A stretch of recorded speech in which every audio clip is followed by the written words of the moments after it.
हाय मेरे भी रवि के बिंदास बोल में आपका स्वागत है कि हमारे सामने मौजूद है भुवन पांडे जी, जिनके कारण मचा है तहलका रामनगर में। सर स्वागत है कुमारी चैनल में। धन्यवाद जी, धन्यवाद। सर फिलहाल आज नामांकन है, एक बड़ा दिन आपके लिए, क्या कहेंगे पहले आप? बहुत खुशी की बात है। Ramnagar Congress committee, Maldhan Congress committee, block Congress committee, महिला कांग्रेस कमेटी, तीनों रामनगर शहर, नगर, ब्लॉक और मालधन सबने, और साथ में आप देख रहे हैं रामनगर की जनता ने मुझे समर्थन दिया, सहयोग दिया, सबल दिया। मैं नगर पालिका अध्यक्ष पद के चुनाव के लिए आज प्रत्याशी बनने जा रहा हूँ। पांडे जी, आपने इतिहास बदल दिया। रामनगर में कभी ऐसा नहीं हुआ कि कांग्रेस में सिंबल ना बैठा हो, लेकिन आपके कारण आज ऐसा भी हो गया है। तो क्या मानते हैं कि भुवन पांडे वो व्यक्ति हैं जो इतिहास डिग्री का सार लिख रहे हैं, इतिहास बदलने में माहिर है? नहीं, इतिहास तो हम तब बदल पाएंगे जब रामनगर से नशा, जुआ, बेरोजगारी, अशिक्षा और जो स्वास्थ्य की बदहाल हालत है उसको हम सुधार पाए, तब हम रामनगर को इतिहास बदल जाएंगे। सर जो नाराज गुट है उसे मनाने का प्रयास करेंगे आप? नहीं, देखिए गुट तो नहीं है, लेकिन होता है, अलग अलग भावनाएं हैं, मतभेद होते हैं, एक परिवार में हो जाती है। आप नमस्कार सर, नमस्कार, नमस्कार सर, नमस्कार। अभी आप, मैं कानिया और गौजानी बता रहा हूँ, एक ही परिवार से दो भाई लोग अलग अलग चुनाव लड़ने जा रहे हैं, उनके परिवार के लोग लड़ रहे हैं। एक परिवार है, बहुत बड़ा हो सकता है। सर उन कार्यकर्ताओं की जो नाराजगी है कि जो व्यक्ति 2 दिन पहले सेवानिवृत्त हुए एकदम से पार्टी ज्वाइन कर ली, वो उनकी नाराजगी है, इसको आप अपने कार्यकर्ताओं कैसे कन्विंस करेंगे कि ऐसा कुछ नहीं है? आप मुझे बताइए, ये सारे कार्यकर्ता मैं नहीं कहूँगा, मेरे बड़े भाई भी हैं इनमें बहुत सारे, मेरे पिता तुल्य लोग भी हैं और मेरे छोटे भाई लोग भी हैं। ये सब आप देख रहे हैं, ये कन्विंस है और ये सबको कन्विंस कर रहे हैं। मेरा काम कन्विंस, मैंने जो आज तक सेवाएं दी हैं, मेरा जो कर्म रहे हैं, वो कन्विंस करेंगे उनको। सर मैंने जहाँ तक देखा अब मिलनसार है, हंसमुख स्वभाव के हैं, और जब ये 15 दावेदार जब आए थे उनमें कई ऐसे थे कि हम तो ऐसे भर रहे हैं, हमारे असली दावेदार तो भुवन पांडे जी हैं। तो ये स्नेह प्यार इन लोगों का क्यों मिला आपको, उसका क्या कारण है? इसका ये तो आपको देखना है, ये उन लोगों को देखना है जो बदनाम कर रहे हैं, उनको देखना है ना। और बाकी तो आप देख रहे हैं, मैं इन सब का, ये जो है, जो इन्होंने मेरे पास एहसान किया, जो सहयोग दिया, उसको मैं बयान भी नहीं कर सकता हूँ और उससे मैं कभी उड़न भी नहीं हो सकता हूँ। सर एक चीज है, जब हमने कहा कि जब आपका हुआ, हमने कहा भुवन पांडे जी का टिकट पक्का हो चुका है और फिर परसों वायरल हुआ, उसके बाद बड़ी गहमा गहमी हुई है। क्या मानते हैं कि पार्टी को, कांग्रेस को, जो हरीश रावत गुट है, उसका टिकट सिंबल नहीं मिल पाया? आपको सिंबल मिलना चाहिए था आपको? नहीं, ऐसा नहीं है। देखिए सिंबल मैंने, क्योंकि मैंने अप्लाई किया तो मैं कहूँगा मुझे मिलना चाहिए था। ऐसी कोई गुटबाजी नहीं है, सब लोग एक हैं। कांग्रेस को मजबूती से आगे बढ़ाएंगे, कांग्रेस की नीति रीतियों पे हम सब लोग चलेंगे और मैं भी प्रयास करूंगा, आजन्म प्रयास करूंगा जी, कांग्रेस की रीतियां हैं, जो परंपराएं हैं, उनका मैं पालन कर सकूं। ईश्वर मुझे ऐसी सद्बुद्धि दे, ऐसा मुझे सबल दे, भगवान परमपिता परमेश्वर मुझे इस लायक बनाए। सर देखिए 2022 में रणजीत सिंह रावत जी के साथ पार्टी ने अन्याय किया, ये सभी जानते हैं, अन्याय हुआ उनके साथ, क्योंकि जो 2 सप्ताह से लगातार 5 धरातल में काम किया, और अगर उन्हें पार्टी टिकट देती तो संभवतः रामनगर के विधायक भी होते और कांग्रेस सरकार भी होती। क्या लगता है कि 2024 में थोड़ा सा हाईकमान को शिथिल होना चाहिए रणजीत रावत जी के लिए, उनका मन रखना चाहिए था? देखिए ऐसा है कि मेरे स्तर का ये बात नहीं है, ना मैं इस नसीहत को देने के लिए सक्षम हूँ और ना मेरे मुंह से सब छोटे मुंह बड़ी बात हो जाएगी। लेकिन मेरा कहना यह है कि जो भी कांग्रेस की नीति रीतियों को मानता है, जो वास्तव में कांग्रेस जन अपने को कहलाने का सौभाग्य समझता है या कहता है मैं कांग्रेसी हूँ, उन सबको मेरे साथ आना चाहिए। और रामनगर में अध्यक्ष पद पर कांग्रेस प्रत्याशी भुवन पांडे को, जो नगर आज की तारीख में टेक्निकली नहीं है, लेकिन नगर Congress committee, block Congress committee, Maldhan Congress committee ने की ओर से मैं आज प्रत्याशी हूँ कांग्रेस का।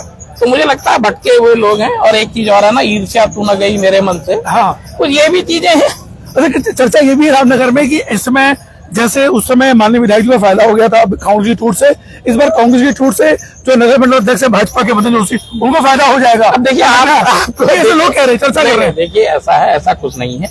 रामनगर की जनता आदमी के पास्ट को देखते हुए, आदमी के कर्म को देखते हुए, आदमी की नीतियों को देखते हुए, नियत को देखते हुए इसमें निर्णय लेगी, है ना जी। और आप, ये उदाहरण है, आप ही कह रहे हैं, ये सब लोग कह रहे हैं कि मुझे अभी रेजिग्नेशन दिए हुए कुछ ही दिन हो रहे हैं, बावजूद इसके मेरे छोटे भाइयों ने, मेरे बड़े भाइयों ने, मेरा पिता तुल्य लोगों ने मुझे इसके लिए समर्थन दिया। तो इसका मतलब कहीं ना कहीं रामनगर की जनता के मन में मेरे प्रति प्यार है और उन्होंने मेरे जो मैंने काम किया है, वो, इसका मतलब मैं उस काम को सही करने में सफल रहा हूँ, ये उनकी मोहर है। सर बस मैं 2 छोड़ लूंगा आपसे, माफी चाहूंगा, समय है कम है।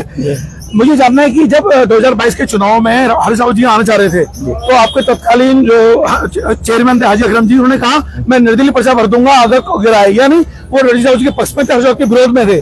और आज की तारीख में हाजी अकरम जी जो समय हरीश रावत जी के मजबूती से थे, अब वो वहाँ निर्दलीय प्रत्याशी जिनका हरीश रावत का प्रोग समर्थन था उनके साथ खड़े हैं, यानी कहने के हरीश रावत जी के साथ। हाजी अकरम जी के लिए क्या कहेंगे आप? अब इस सवाल का जवाब तो उन्हीं को देना है ना।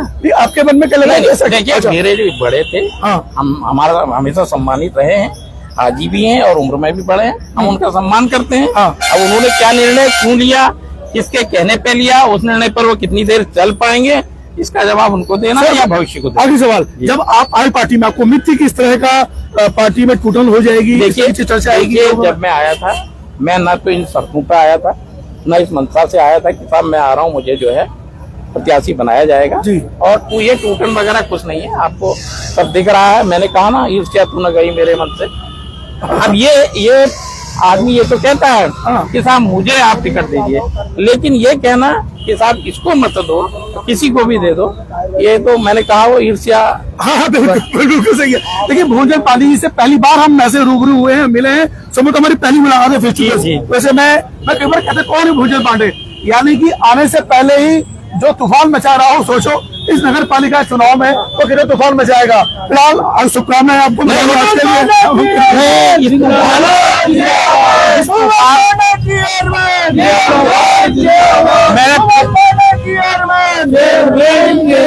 मेरा कहना फिर है, तूफान तब होगा जब रामनगर विकास के कीर्तिमान को छुएगा, जब रामनगर में जुआ, सट्टा, शराब नाम की चीज नहीं होगी, जब रामनगर का हर बच्चा शिक्षित होगा, जब रामनगर की हर महिला, हर बच्चे सुरक्षित होंगे, जब रामनगर का कारोबार पटरी पे आके फूलेगा फलेगा, तब तूफान आएगा। तब तूफान आएगा। तूफान को लाने के लिए हम आ गए हैं।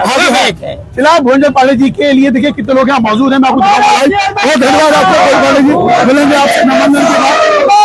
आइए देखिए, मैं दिखाऊँ इस समय कार्यकर्ताओं में जबरदस्त जोश, ये देखिए जबरदस्त भीड़ आपको दिखाई दे रही है पांडे जी के समर्थन में।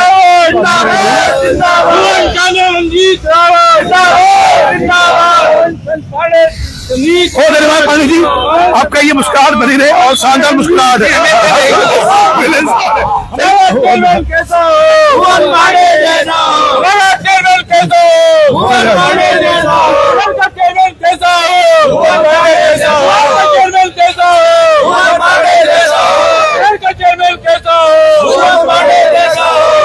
तुम संघर्ष करो,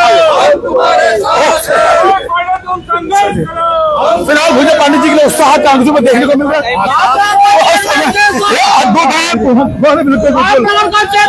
अरे चलो पंकज पांडे जी, देखिए फिलहाल ये जोश कांग्रेस दफ्तर में जबरदस्त उत्साह देखने को मिल रहा है और ये अद्भुत है।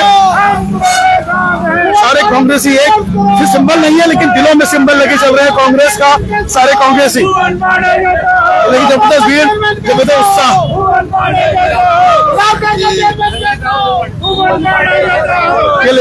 देखिए फिलहाल जबरदस्त भीड़, उत्साह देखने को मिल रहा है यहाँ पे।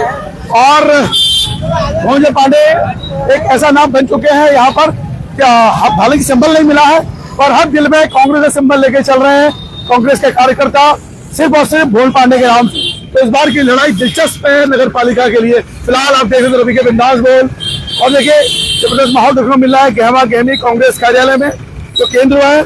और 2022 में रणजीत रावत जी के साथ जो भेदभाव हुआ था, क्या कांग्रेस कार्यकर्ता एकजुट होकर इस बार उस भेदभाव का बदला ले पाएंगे हाईकमान से?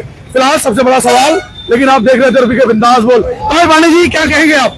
हम तो कांग्रेस पार्टी के साथ हैं, रणजीत रावत जी के साथ हैं, जिसने काम किया उनके साथ हैं। हम तो घर बिचाने वाले कार्यकर्ता हैं। जो भी आप पर पार्टी का संदेश होगा, जो भी पार्टी का, हम उसके साथ हैं। जो हम तो चाहते हैं शहर में पढ़ा लिखा सब अच्छा आदमी आए। तो यहाँ की जो समस्या है, जो हमारे पास रोजगार की, बच्चे इंटर करने के बाद पढ़ने के लिए कहाँ जाएं? काशीपुर या हल्द्वानी? बीमार वाला कहाँ जाए? काशीपुर, हल्द्वानी। हम निम्न वर्ग के आदमी, छोटे आदमी, कहाँ से जमीन खरीदे, कहाँ वहाँ रखे? बच्चों को खर्चा नहीं चल रहा। वैसे हम तो सबसे कहते हैं पढ़ा लिखा योग्य आदमी बनाओ, जो यहाँ की समस्या को देखे। पढ़े लिखे की बात करोगे तो वो यहाँ कम से कम, मैं आज तक की मैं सभी जो सत्ताधार से पूछना चाहता हूँ, क्यों नहीं बनाया यहाँ पर आपका सेंटर स्कूल? सेंटर स्कूल बनना चाहिए था, क्यों नहीं बनाया आपने यहाँ कोई IAS PCS की तैयारी करने वाला कोई एकेडमी? क्यों नहीं बनाया आपने यहाँ आईटी करने के लिए? हाँ। क्यों नहीं बनाया आपने स्वास्थ्य के लिए? क्या हम आपके लिए हैं क्या? हम तो कहते हैं पढ़े लिखे आदमी को लाओ। क्या चाहिए? गोपाल पांडे जी ऐसे आदमी है जो कई साल से सेवा दे चुके हैं। 3 बार चेयरमैन तो आपके थे, उन्होंने क्यों नहीं, उनको समझाया क्यों नहीं आपने? वही तो हम कह रहे हैं कि वो लोग इस लायक नहीं थे। हम कह रहे बदलो, इस बार सही को दो, सही को दो। अच्छा, पढ़े लिखो को तो हम तो पढ़े लिखे आदमी है, हम तो पढ़े लिखी बात करेंगे। हम तो उन आदमी को बच्चों के साथ है जो भविष्य हमारा। आपके बच्चे तो पढ़ने के लिए तो इंटरेस्ट बात कहाँ जाएंगे मैं बताऊँ? नहीं आपसे पूछ रहा हूँ मैं। चल बहुत गुलाब पंकज पांडे जी ने एक अच्छा संदेश देने की कोशिश की है।